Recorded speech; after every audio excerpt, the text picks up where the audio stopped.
नमस्कार मित्रों, आपका स्वागत है इस नए सेशन में। कल हमने अरबों के बारे में पढ़ा था, आज हम तुर्कों के बारे में पढ़ेंगे। तो स्टार्ट करते हैं। गजनी, जो कि मध्यकालीन समय में जो आज का अफ़गानिस्तान है, मध्यकालीन समय में गजनी के नाम से विख्यात था। वहाँ पर गजनी की स्थापना तथा गजनी को एक नया स्वतंत्र राज्य बनाया था। उस व्यक्ति के बारे में हम जानेंगे। उसका नाम था अलख्तगीन। उसने सन 932 ईस्वी में गजनी में स्वतंत्र यामनी वंश की स्थापना की तथा गजनी को ही अपनी राजधानी बनाया।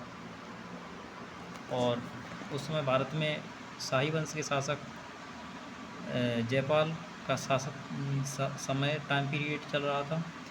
अलख्तगीन की मृत्यु 963 में हो गई। इसने कुछ ज़्यादा नहीं किया था, बस गजनी साम्राज्य की स्थापना की थी।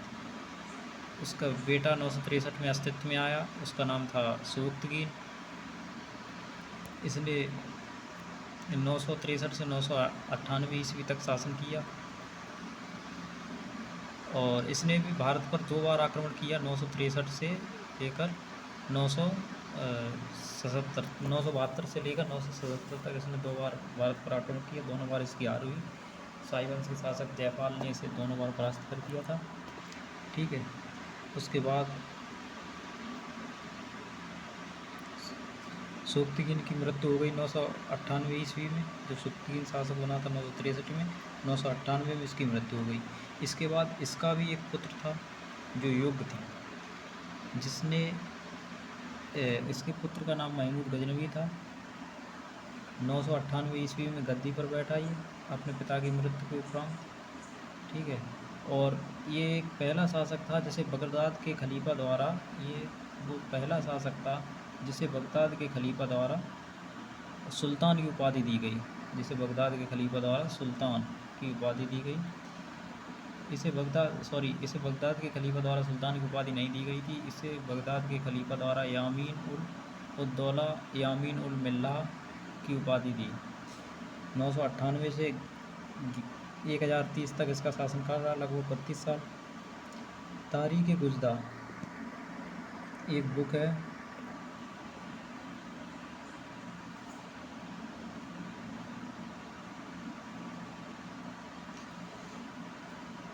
तारीख़ गुजदा, इस बुक के जो राइटर हैं उनका नाम है हमदुल्ला मुस्तफ़ी।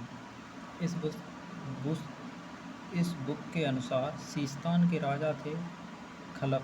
उनको हराने के बाद सीस्तान के राजा थे खलफ। उनको हराने के बाद महमूद ने सुल्तान की उपाधि धारण की थी। बगदाद के खलीफा ने उसे 2 उपाधि दी थी, एक यामीन उल दौला अमीन उल मिल्ला की उपाधि। ठीक है। तारीख़ गुजदा नाम की एक बुक थी जिसे हमदुल्ला मुस्तफ़ी ने लिखा था। इस पुस्तक ये बहुत महत्वपूर्ण पुस्तक है। ये पुस्तक 1330 के आसपास लिखी गई थी और इसमें सुबुक्तगीन और महमूद गजनवी के वर्णन मिलता है। उसमें ही बताया गया है कि किस प्रकार से उसने सुल्तान की उपाधि धारण की थी। तो महमूद गजनवी ने सीस्तान के जो राजा थे खलफ, उनको हराने के बाद सीस्तान के राजा से युद्ध किया तथा उन्हें परास्त किया। उन्हें परास्त करने के बाद महमूद गजनवी ने सुल्तान की उपाधि धारण की तथा ये पहला तुर्क शासक था। इसके पिता दादा ये किसी ने नहीं किया था कि वो सुल्तान की उपाधि धारण कर पाते। ये पहला ही ऐसा शासक था जिसने सुल्तान की उपाधि धारण की। ठीक है। महमूद गजनवी के समय भारत की स्थिति क्या थी? महमूद गजनवी के टाइम पीरियड के समय भारत की स्थिति क्या थी उसके बारे में अभी हम जानेंगे। तो उस समय ऐसा था कि 4 राज्य थे। एक कश्मीर, कन्नौज, मुल्तान और सिंध, ये दोनों थे मुस्लिम साम्राज्य। ठीक है। और मुस्लिमी राज्य थे। यहाँ पर शासक हिंदुओं का ही था, जैसे कि जयपाल का और अंडर में था ये। और कश्मीर पर ब्राह्मण वंश था, वहाँ रानी सिद्दा का शासन था कश्मीर पर। ठीक है। कन्नौज पर गुर्जर प्रतिहार वंश, वहाँ के राजा थे राजपाल उस समय। बंगाल पर पाल वंश था, वहाँ पर राजा थे महिपाल। ठीक है। गजनवी ने कुल 17 बार भारत पर आक्रमण किया। इसका फर्स्ट आक्रमण था सीमावर्ती ध्रुवों पर किया था उसने जयपाल के विरुद्ध। जयपाल वो व्यक्ति था जिसने सोक्तगीन को 2 बार हराया था, ठीक है। फिर आगे ऐसा होता है कि सोक्तगीन का पुत्र महमूद गजनवी जयपाल को हराता है, तो जयपाल हार बस आत्मदाह कर लेता है गिलानीवश। तो इसके बारे में उसके जो इतिहासकार हैं वो गलत लिखते हैं कि ये ईश्वर का विद्रोही था जिसने आत्मदाह कर लिया वगैरह वगैरह। तो इसके बारे में हम कल जानेंगे। और इसने जो सर्वप्रथम अपना आक्रमण किया था, इसका अंतिम आक्रमण तो शायद कन्नौज पर था।